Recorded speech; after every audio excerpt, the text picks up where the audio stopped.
Hello, students. Okay, so I want to check in with you guys really quickly because I'm getting some questions about this week's assignment and I want to make sure that we're clear. So we're going to scroll on down to Module E.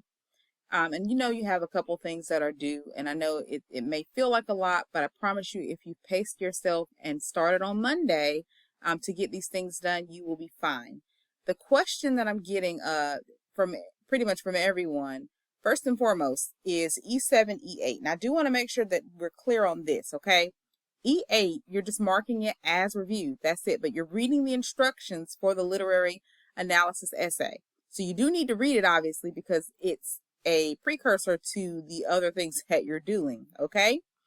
The outline, okay, the literary analysis outline, this is where everybody's confused. So I'm going to get in here. We're going to come down to E7, and then we're actually going to go inside because this is, where everything is.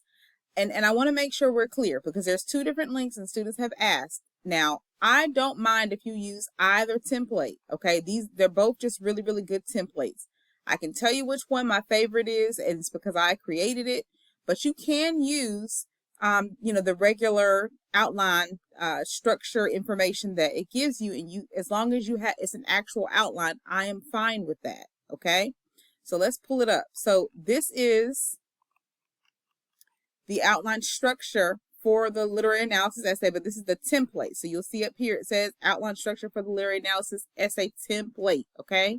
Now, the reason why I like this is because I've broken it down so that way you guys can pull out all of the information, okay? You're able to pull out, the hook, the author, the title, the main characters, give a short summary, and then the thesis.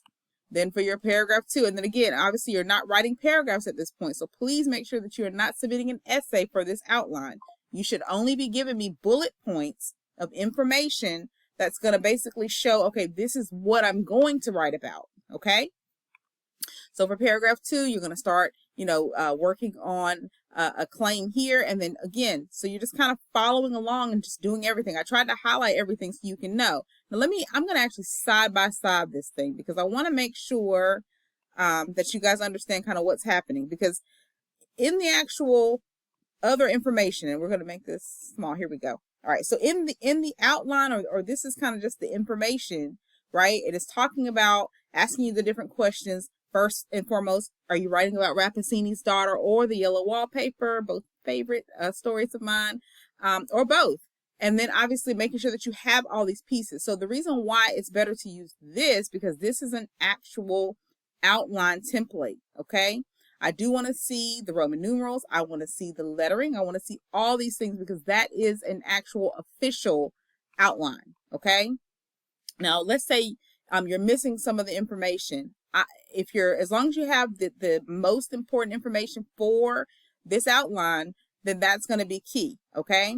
But as you can see, like all of this kind of translates over to here. You see the claim, the evidence, elaborate. So all of this right here is here, but I highlighted it so that way it would be less confusing. And it seemed, when I incorporated this particular outline, which is, where it's an actual outline, it helps students because you're able to kind of see in real time. This has the claim, the evidence, elaborate. See, you see it's over here. It's pretty much telling you that all of these elements must be present. And then you're just repeating all of these things for each of the paragraphs. Okay. And then of course, when you get down to the conclusion, you're just kind of, popping some information. And again, you're not, you don't have to follow this. And you also are not giving me a paragraph. So I want to make sure that that's clear. You can literally just say, I'm going to talk about this. I don't mind if you use first person on this particular one. That's perfectly fine.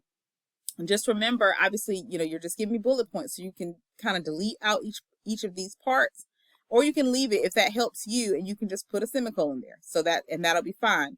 But I just want to make sure that we are clear that this is the preferred outline template. I do not want to just see you guys writing your essay. If you send in your essay alone, and it's not an outline, because again, you're outlining, you're giving me a quick understanding of what you're going to write about. So I don't want to see your essay at this stage. Now, if you've written your essay already, that's perfectly fine. That's fantastic.